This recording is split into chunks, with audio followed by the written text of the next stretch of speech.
নমস্কার, আমি পূর্বা আরও একটা নতুন রেসিপি নিয়ে চলে এসেছি। আজকে বানাবো সবজি দিয়ে ডালিয়া। এটা খুব স্বাস্থ্যকর একটা খাবার এবং নিরামিষ দিনে যারা ভাত খান না তারা এরকমভাবে ডালিয়া এবং সবজি দিয়ে খিচুড়ি বানিয়ে দেখতে পারেন।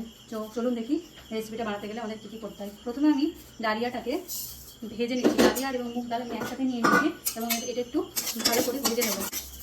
ডালিয়াটাকে ভালো করে ধুয়ে নিয়েছি। এরপর কেটে রাখা সবজিগুলো অ্যাড করব।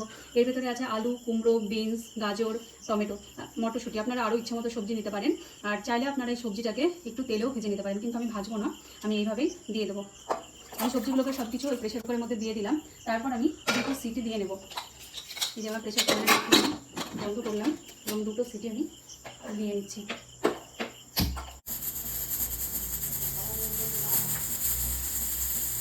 দিয়েছি, আমি ফোড়নটা দেবো।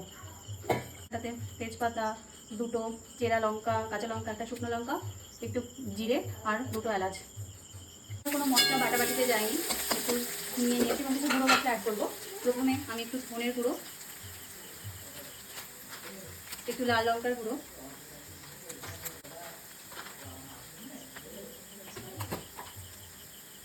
নুন, স্বাদ মতো নুন, হলুদ অ্যাড করলাম এবং মশলাটাকে আমি ভালোভাবে কষিয়ে নেব। মশলাটাকে কিছুক্ষণ ভালোভাবে গেছে, এবার আমি সেদ্ধ করা ডালিয়াটা দিয়ে দিচ্ছি।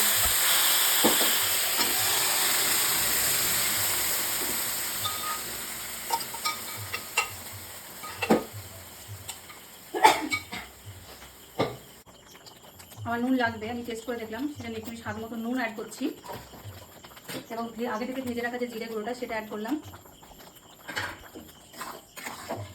আরও কিছুক্ষণ সময় আমি ফুটতে দেবো।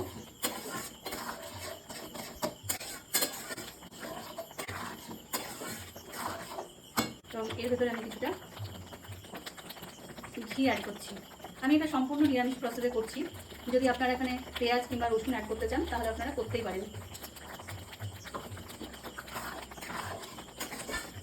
তো আমাদের আজকের রেসিপি এই সমস্ত মিক্স সবজি দিয়ে ডালিয়া তৈরি হয়ে আছে। যদি আপনাদের ভালো লাগে ভিডিওটা তাহলে স্কিপ না করে পুরোপুরি দেখবেন এবং নতুন কোনো যদি রেসিপি জানতে চান বা আপনাদের জানা থাকে তাহলে প্লিজ আমাকে কমেন্ট বক্সে জানাবেন।